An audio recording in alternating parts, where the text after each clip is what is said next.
Bir süredir hem iktidar tarafında hem muhalif tarafta dillendirilen bir şey var. Ekonomi kötü, hukuk ve adalette sorunlar var kabul ama dış politikada çok iyiyiz. İktidara yakın kanallar Erdoğan'ı dünyanın lideri, Türkiye'yi de dünyanın lokomotifi ilan ediyor. Halbuki dış politikada son 20 yılda yaşadığımız krizleri toplasanız Cumhuriyet dönemindeki tüm krizlerden fazladır diye düşünüyorum. Peki bu düşüncem gerçeği ne kadar yansıtıyor? Yine de peşin hüküm vermeyeyim, biraz araştırayım dedim. Verilere baktım, geçmişimizi inceledim. Ayrıca bazı teknik konularla ilgili emekli bir büyükelçiyle sohbet ettim. Sonuç olarak bu videoyu yapmaya karar verdim. AKP dış politikada gerçekten iyi mi? Yoksa bu da iktidarın bir manipülasyonu mu? Gelin bunun cevabına beraber bakalım.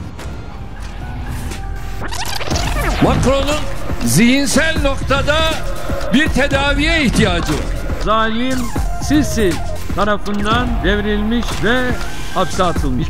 Papazı bize verin. Bir papaz da sizde var. Siz onu bize verin. Biz de size onu yapalım, yargıda şeyini size verelim. Türkiye dünyada birçok açıdan önemli bir konuma sahip. Hepimizin bildiği ve artık şakası yapılacak kadar klişeleşen tabirle jeopolitik açıdan çok kritik bir yerde. Türkiye'nin bu jeopolitik konumu, yani 3 kıtanın ortasında 2 denizin kilidinde duruyor olması Erdoğan'la başlamadı.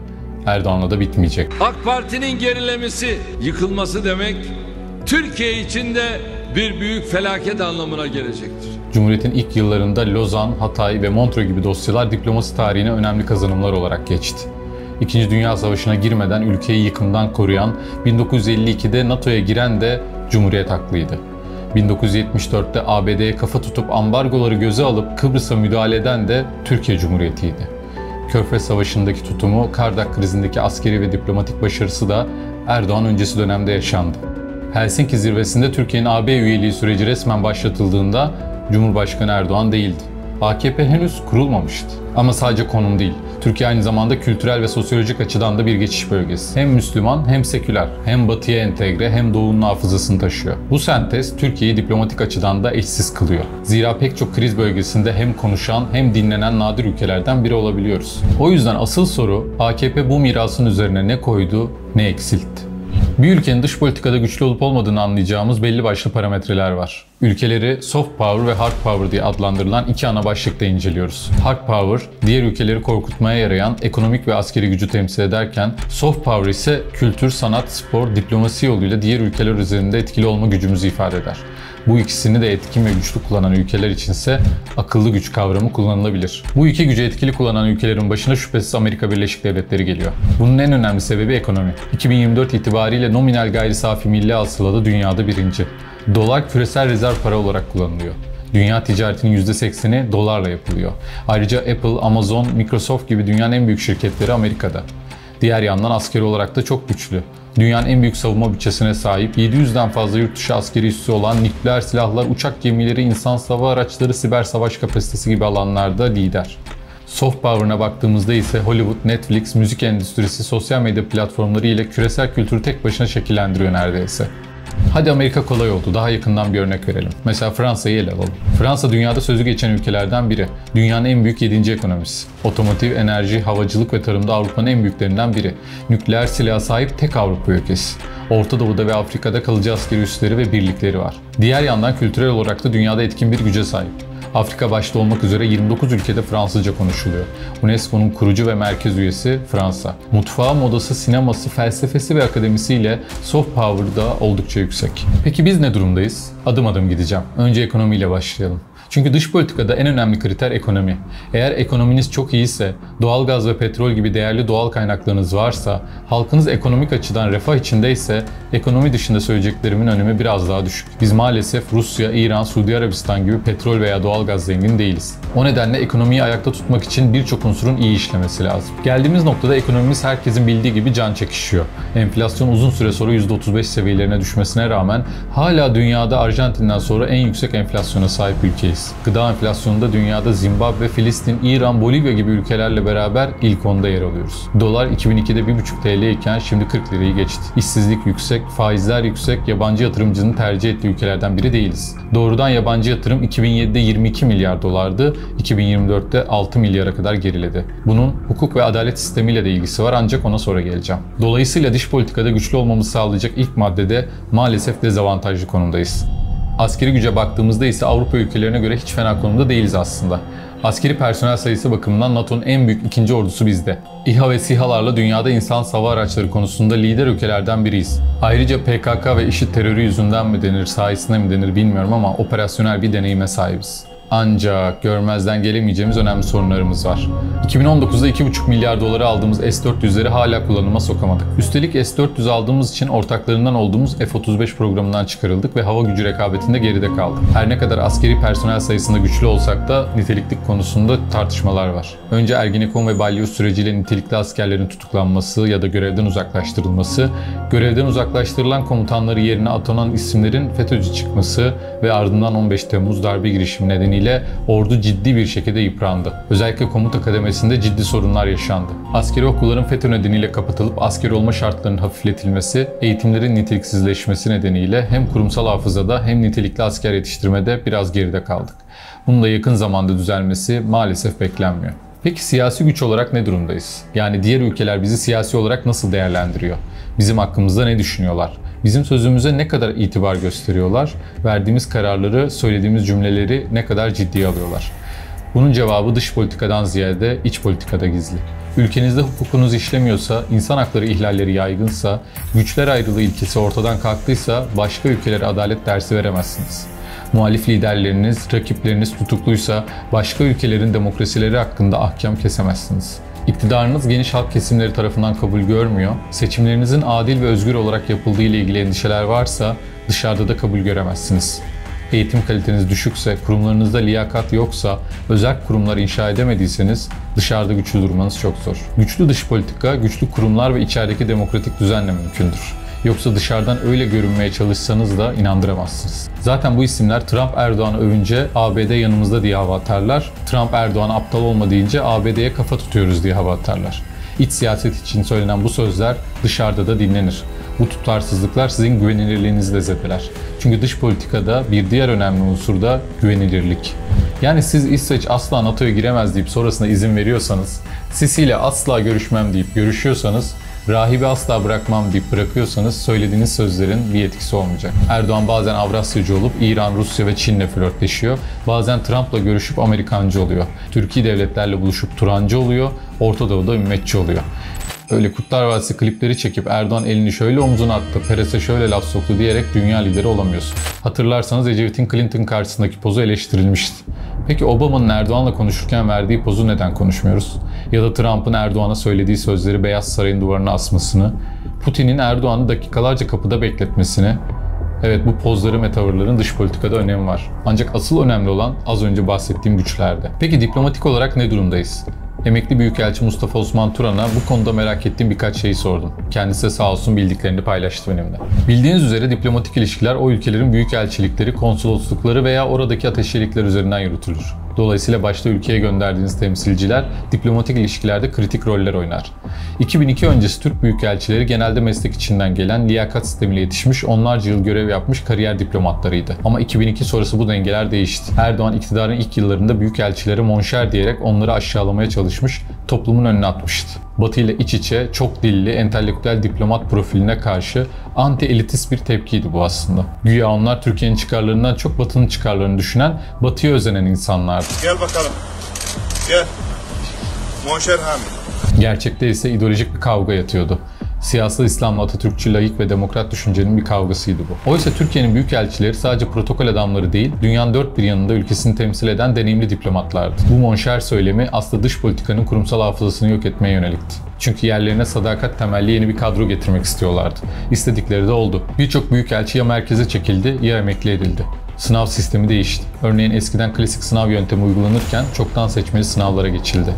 Bu dönemde kuruma giren birçok kişi 15 Temmuz sonrası FETÖ üyeliği nedeniyle kurumdan ihraç edildi.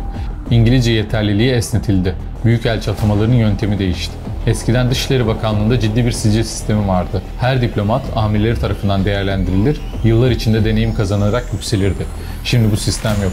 Atama ve terfiler kişisel ilişkilerle, siyasi sadakatle belirleniyor. Şu ana kadar ekonomik, askeri, siyasi ve diplomatik açıdan ülkemizi inceledik. Ben hala dış politikamızda AKP iktidarının olumlu etkisinden çok olumsuz etkilerini görüyorum. Peki kültürel ve sosyal etki bakımından nasılız?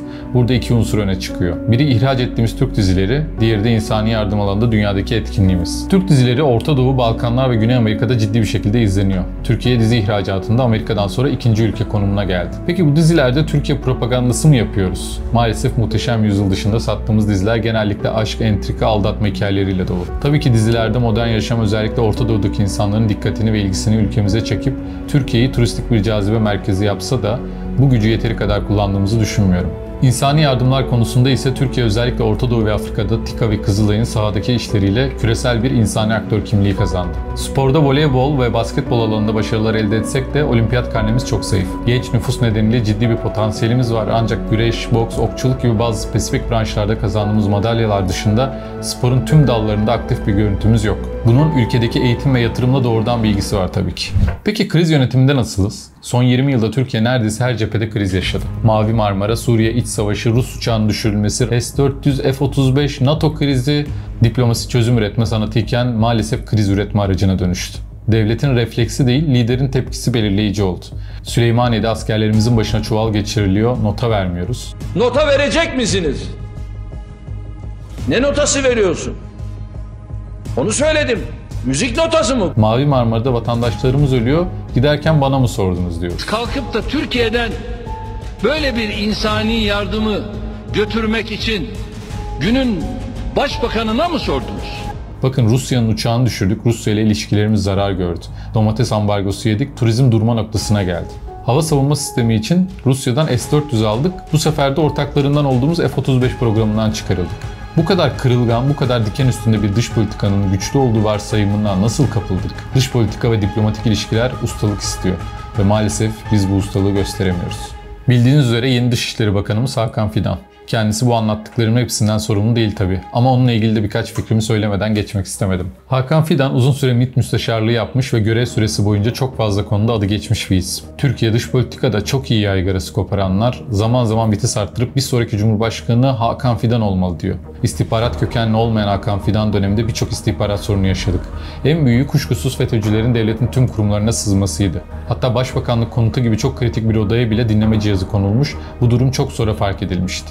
Göreve geldi 2010 yılından bir yıl sonra Hakan Fidan ve ekibinin Oslo'da PKK yöneticileriyle yaptığı görüşmeler sızdırıldı. Düşünün, istihbaratın başındasınız, görüşmeleriniz kaydediliyor ve basına servis ediliyor. Her ne kadar bu durumun FETÖ'cülerin işi olduğu ortaya çıksa da sonuç olarak buna engel olunamamıştı. Aynı şekilde başka bir ses kaydında bu sefer Hakan Fidan'la beraber Dışişleri Bakanı Ahmet Davutoğlu ve Genelkurmay 2. Başkanı'nda olduğu Suriye toplantısı dinlenmiş ve sızdırılmıştı. Hakan Fidan o toplantıda gerekirse Suriye'ye 4 adam gönderirim, Türkiye'ye 8 füze attırıp savaş gerekçesi üretirim sözü gündem olmuştu.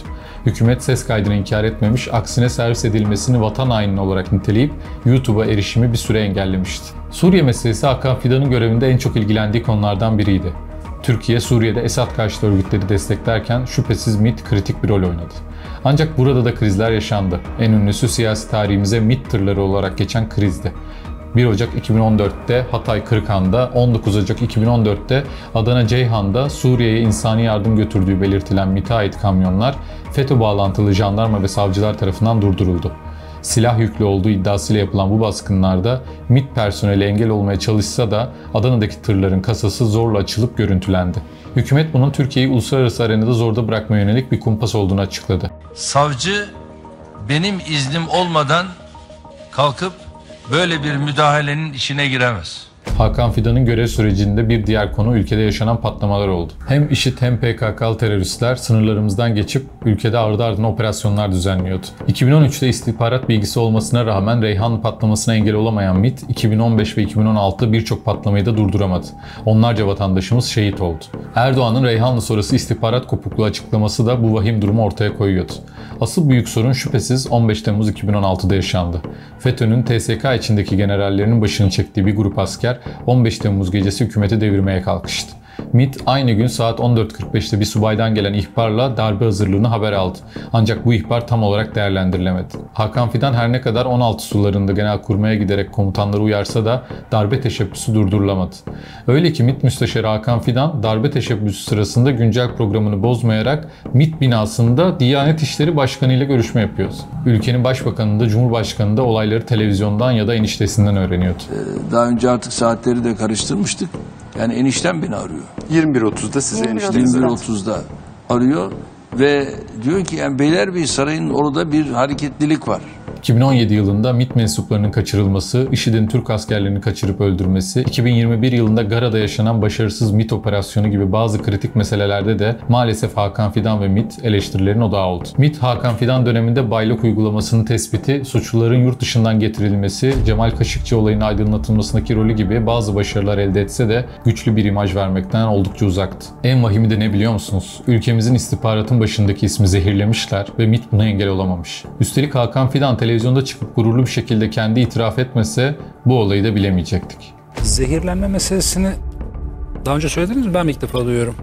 Yok, söylemedim daha önce. Ben çünkü ilk defa duydum ya. Zehirlenme meselesi, böyle bir suikast girişimi mi oldu? İlk defa duyuyorum. Yani ağır arsenik ve civa. Yani Hakan Fidan çok iyi istihbaratçı. Erdoğan dünyanın lideri yalanlarına bu video ile beraber artık bir son verelim. Tabii ki Afrika açılımı, Güney Amerika açılımı, Libya politikası veya Ukrayna'daki tavrı gibi desteklediğim bazı hamleler oldu.